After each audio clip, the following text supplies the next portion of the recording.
Hello, Clarice. Just playing. So I'm gonna give you a few, call them what you will, abnormal, paranormal, ghost stories. Personal ones. Always fun. But, myself, like, I obviously, if you talk to me for any amount of time, you'll figure that out. I obviously believe, there is something that we don't see with our eyes. I actually theorize there are many things we do not even have words to describe species like. So, let's get right into it, right? If you hear a good looking bird in the background, that is my bear. Anyway. So, this one is when I was a kid. It was one of my first that I can remember. I was in a different location, and still in Texas though. One of the first times I saw anything, I was like asleep, and I woke up. This happens to me so much. I wake up from sleep when activity's going on.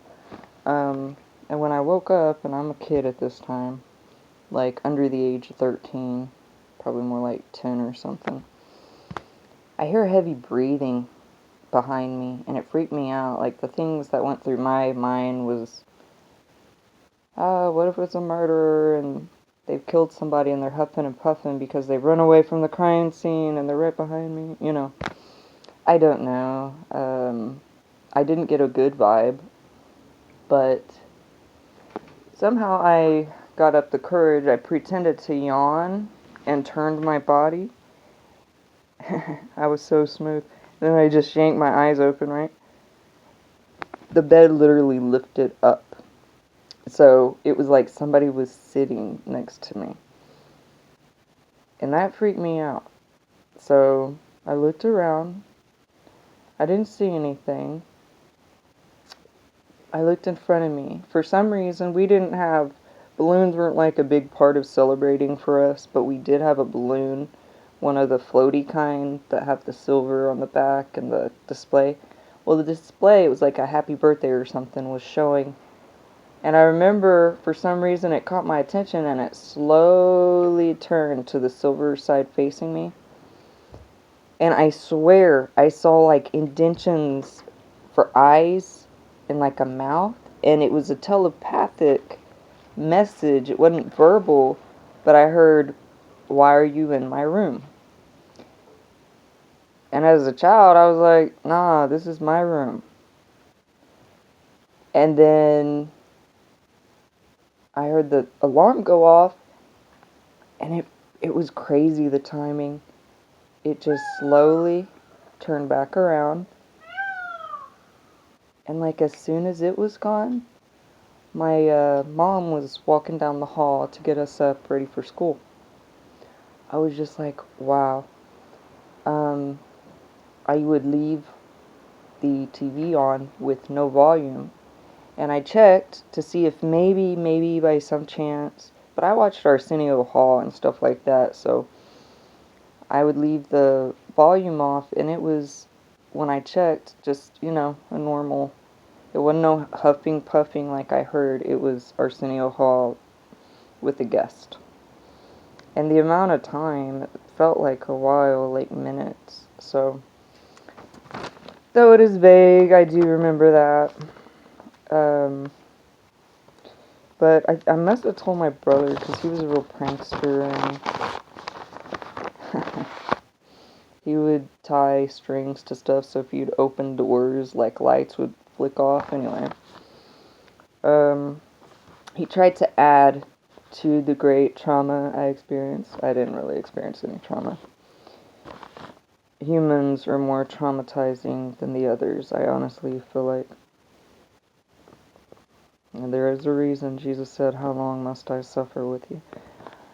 Okay, but another time when I was older, I was a hostess, and I thought this was cool because it was when I was actually with somebody. I don't often hear audible voices, Now, everybody who lives at the house I live at now, we live next to a graveyard that is actually, like, back from the time of segregation. It's a black graveyard.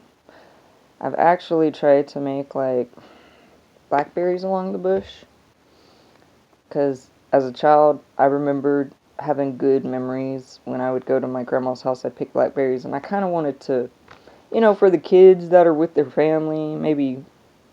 But my chickens would not allow it. They were like, ooh, you're watering this area. Ooh, test bath area. Oh, no. So I'll try that at some point in the future. But anyway, this graveyard, I totally got off track, but it doesn't give me anything bad.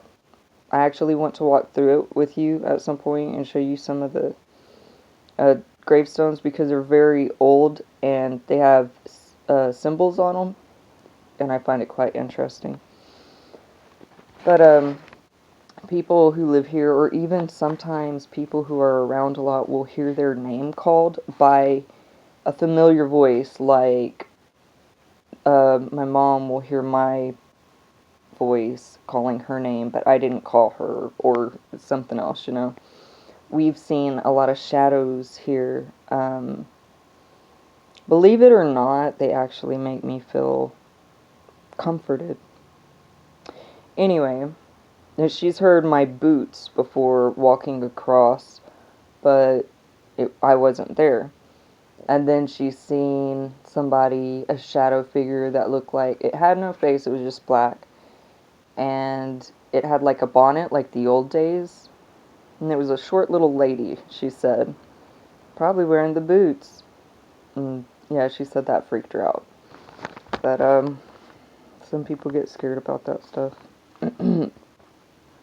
Yeah, so I was a hostess, and a waiter was on break at the same time as me, so we were not necessarily hanging out. He was going to his car, I was going to mine, but we walked out at the same time.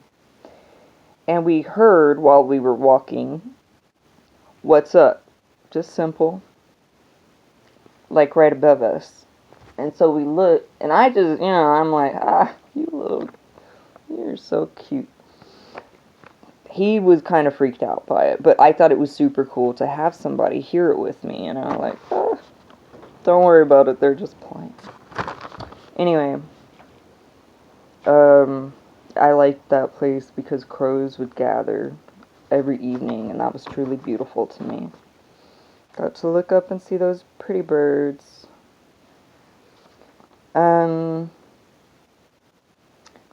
One night, I woke up, and I opened my eyes, and directly in front of me, at the foot of my bed, I saw a shadow figure that was darker than the rest of the room. That's probably why I could see him. I turned the light on because it did scare me.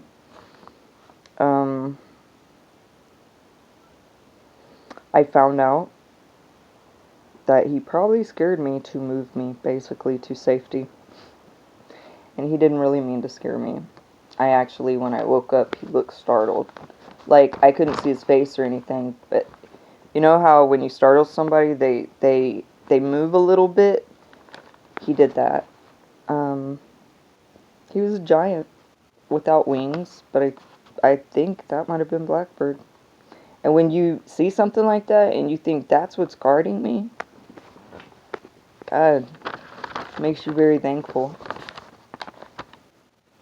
But I didn't know until after that why that had happened.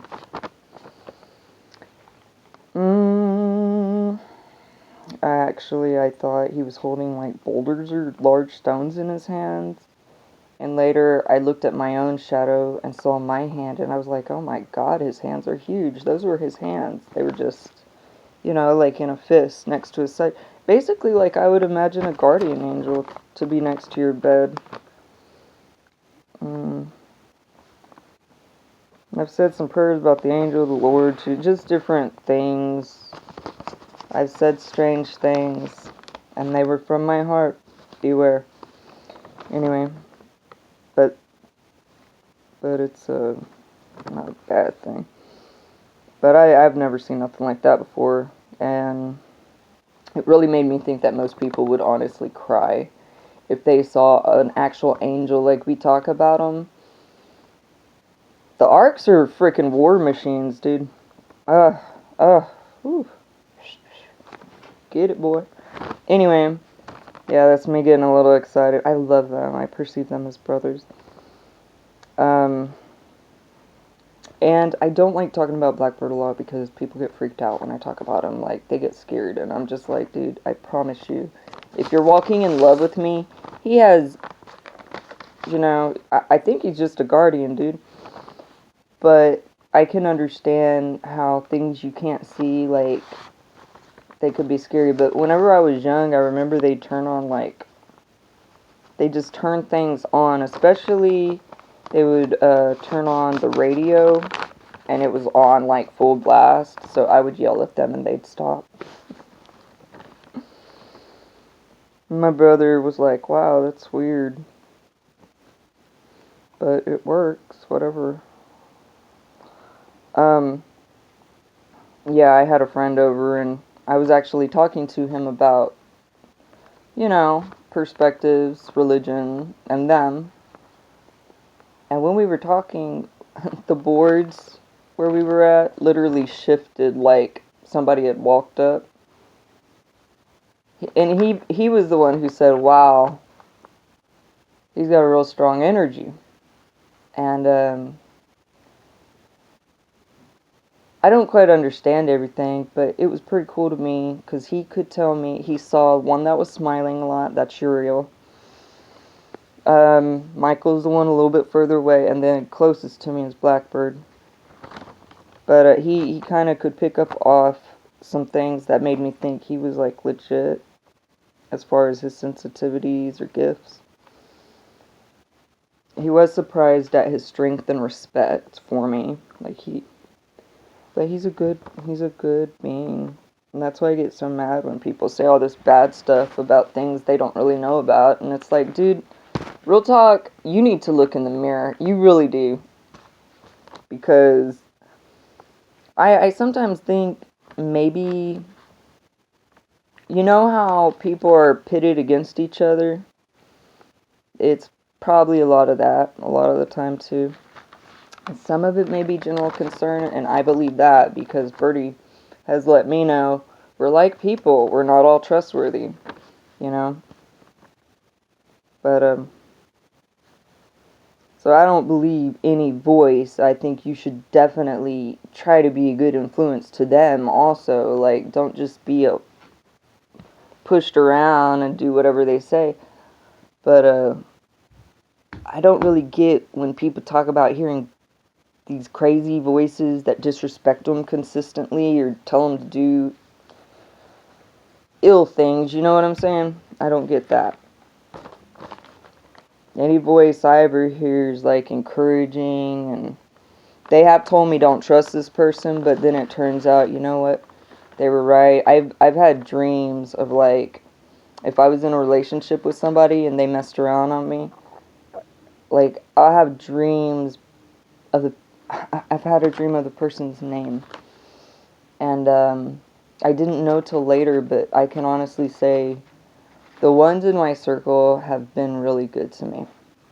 And I'm thankful for them. Sometimes, to be maybe not fit in with one group, maybe you're called to another group. So don't, if you're one of those people, don't trip. Maybe you just need to make your own circle. Anyway, I'm going to wait for the rest of these, but I really only have the one right now. I have a few cute stories, though. Really, my ghost stories are not scary. But that's what I keep around me, too. Anyway, have a great one, guys.